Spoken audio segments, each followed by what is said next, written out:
What if you thought your vocation and role as a husband and father was one thing most of your life, and then it got totally flipped upside down on your head? Me and Mitch are going to be talking about that and a lot of other takeaways from Martin Watjen's interview from the last episode of the Hey Brother podcast and more. 3 takeaways that every man should hear.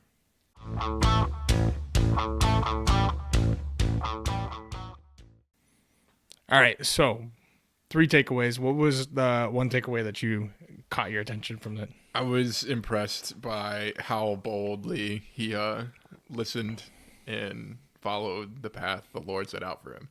Yeah.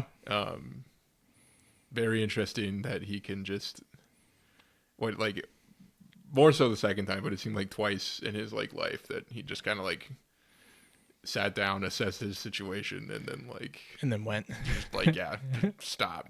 Cause the first time, when he quit the military or not military, but the government job, not quit fully, but went part-time to work at a church.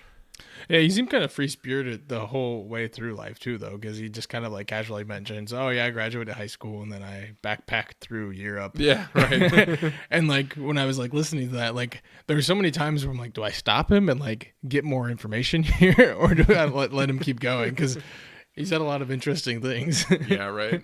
But that going from that, then having the humility to the Steubenville thing's pretty interesting and accepting God's will in that.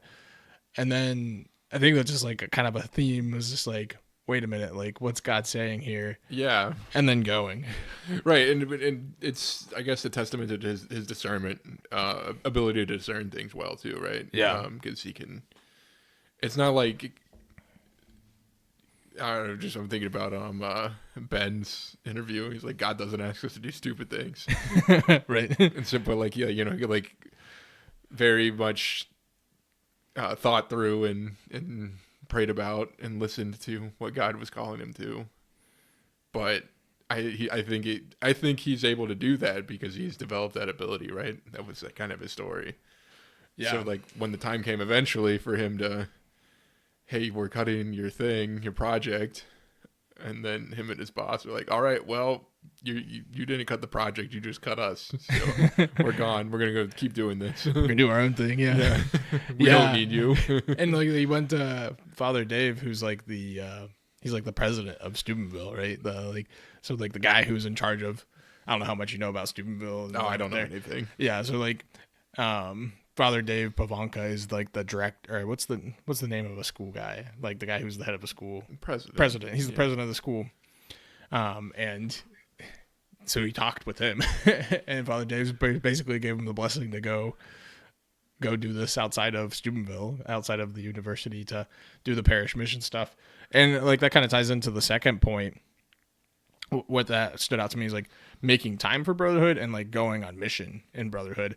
And he talked about that, how he couldn't have jumped into Elevated Parish Missions without his boss, without the other guy who was doing it with him. And I think that's so true about why did Jesus send the disciples out in pairs of 2, right? You need a brother. Yeah, right. Someone to keep you accountable.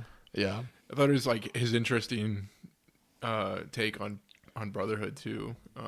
I not take, but I guess experience having 4 brothers of his own, but he all but said that his closest brothers are none of them.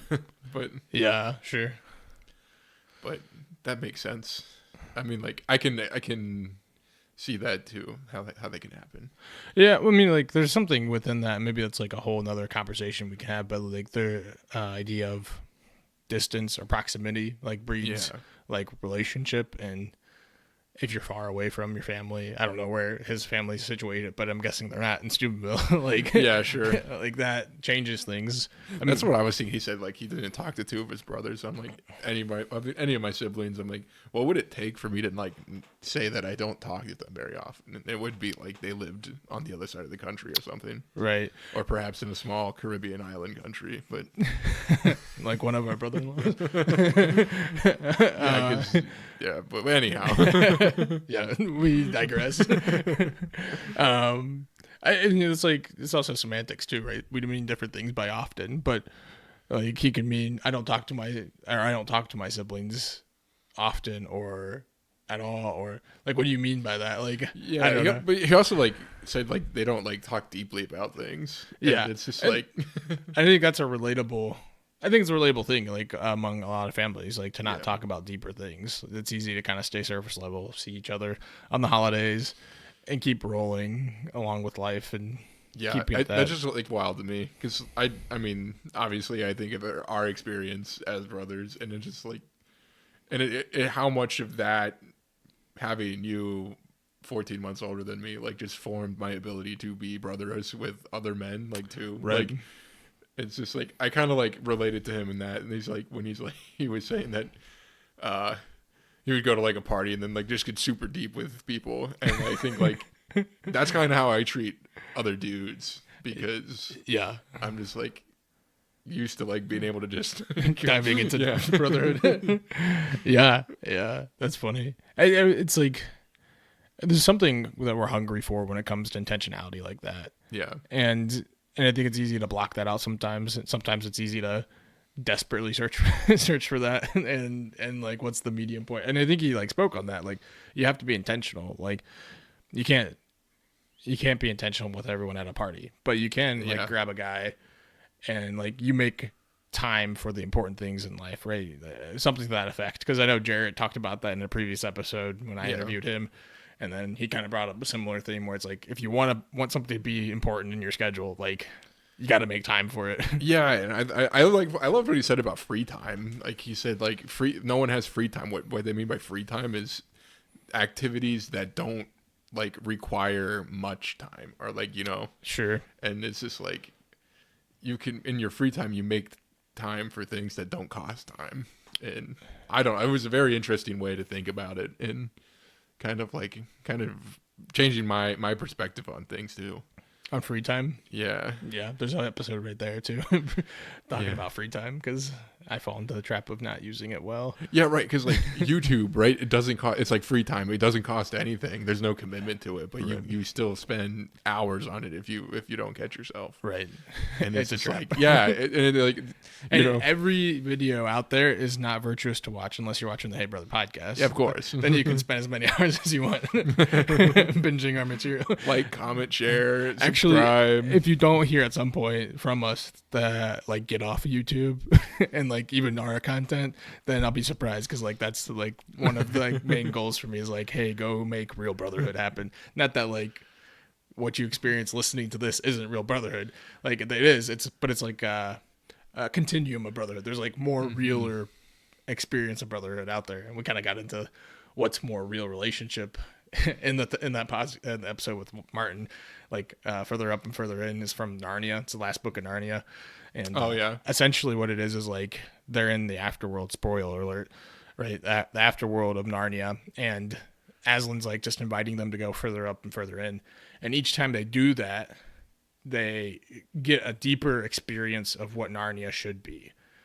And that's like heaven. Like it's just the most real thing you can get. And that's the same thing with brotherhood. Like this is a form of brotherhood. Guys listening to this right now, watching this on YouTube, is a form of brotherhood. And you comment below, you're participating even more like in that brotherhood. But there's also like grabbing a beer, grabbing a Tesseract with, a Sazerac. There's a subtle difference there. Mitch is a connoisseur of cocktails. He could tell you that. But I mean, that's like a more real form of brotherhood. The last point we want to hit on is like where we started too, is the idea of like, what is our vocation as husbands? And I love that he challenged that question. Yeah, he let himself be challenged by that. You even said something in that I immediately thought too. He's like, I think you responded to that with like, I'm gonna have to take that to prayer later today. Yeah, and I'm like, holy crap, that's like, that was what I was thinking too. But yeah, the idea that as fathers we're not providers, right? Our role is to be protectors, and and God is the provider. He'll provide everything that you need. Yeah. You just need to protect it. And then how Adam, as our first father, failed in like his only mission. The one thing, It's so good. And like it makes so much sense, right? Like to like put it in that perspective. We are stewards and protectors and not the providers, right? God provides everything. He gives and he takes away, right? Yeah. And then we respond.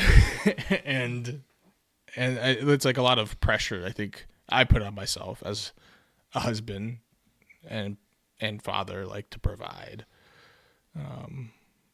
when like that pressure is not mine to actually hold, you know? Yeah, right. And it's a weird balance, right? I guess maybe it's not a weird balance, but it feels like one, because you gotta. There's responsibility, right? Sure, yeah, and like you can't shuck that. mm-hmm. But and I mean, I'm even in the midst of like a potential career shakeup, and it's just like, yeah, the very real, like, I don't know if I'm gonna be taking less money, like significantly less money, and I better be pretty damn sure what God is asking for. Yeah. At least from my own, perspective.